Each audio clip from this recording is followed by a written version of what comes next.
Welcome back, guys. So today we have my dog running towards me like a retard. We have parts day, so a whole bunch of parts came in today. So well, I picked them up yesterday, so we're gonna get the motor in the Ford today as well. Let's show you what we have to make life a little easier. So this is going to be a little complicated because there's a couple different stuff. So we have oil for the Ford that we're going to need. We have antifreeze for the Ford that we're going to need. We have spark plug, oil filter, and Loctite for the Ford. And then we have the Civic's brand new head. We have the parts to the Civic. We have a starter, solid mounts, and we do have the flywheel back there. So that's what we're at right now. Okay, so what we need to do is a couple things. The junkyard motor didn't come with an alternator or a power or a AC condenser, so we gotta take them off. We're gonna take this, pull the belt off, do that. On the other side here, the flywheel for my torque converter is 4 bolts. 1, 2, 3, 4. On the other motor, I got to 3-bolt torque converter, so I'm gonna have to switch that as well. Pushed out the poor old Civic truck, and we're gonna continue on this, guys.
So as you guys see, here's the motor, back to the cube van.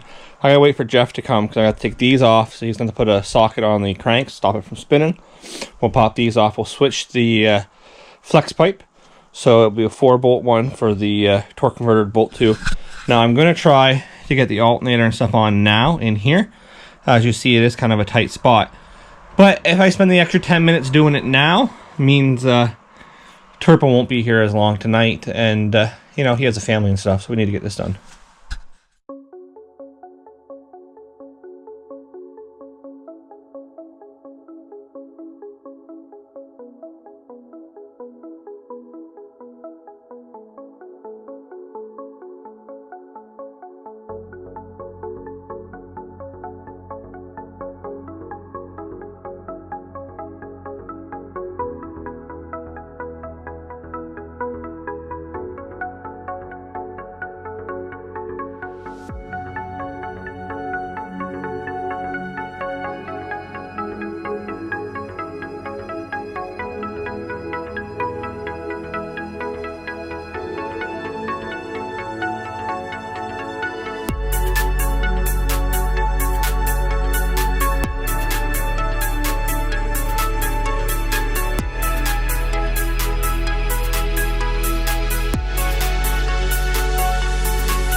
Only downfall I just noticed, this tensioner is broken. So I'm going to have to take the one off the other motor and put it on this motor. The joys. That looks like an 3 8mm bolts. So that's next on the list. So as you see, guys, the other tensioner was broke, so we're going to rob this one off this one. The only good thing about having spare parts, I guess.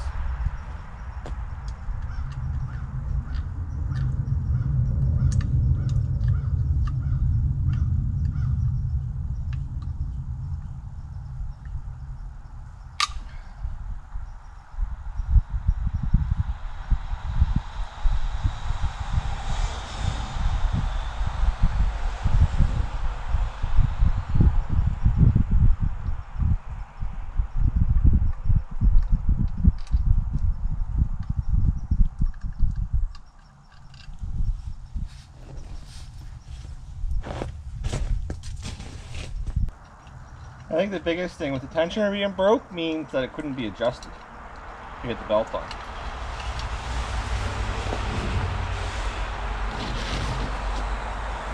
So we do have the belt now and the tensioner.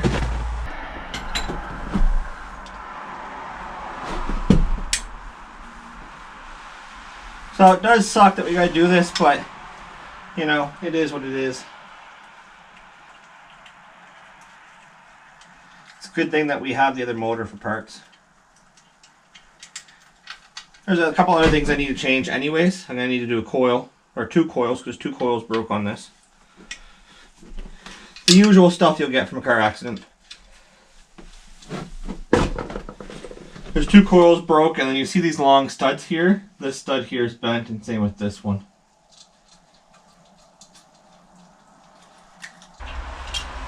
Okay, so another thing you want to do before you start is you want to make sure they're the same. So it is there. You'll see it's the top part that's broke, and that's what puts the tension on it, so you put the belt on. So if I wouldn't have caught it, the belt wouldn't have went on. So they're the same.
So you see it was quite simple. We got the alternator changed, we got the AC on, we got the new tensioner on. Now I'm going to do the bolts up here in the car because they're pretty accessible. Same with the coil. This one's kind of broke too. We'll do those too. And as you see, guys, a whole bunch of turbo parts. More projects. So stay tuned, guys. Oh, by the way, I should say, subscribe, turn on post notifications, leave a comment. That's the end of this video, guys. We will do it, drop it in later on.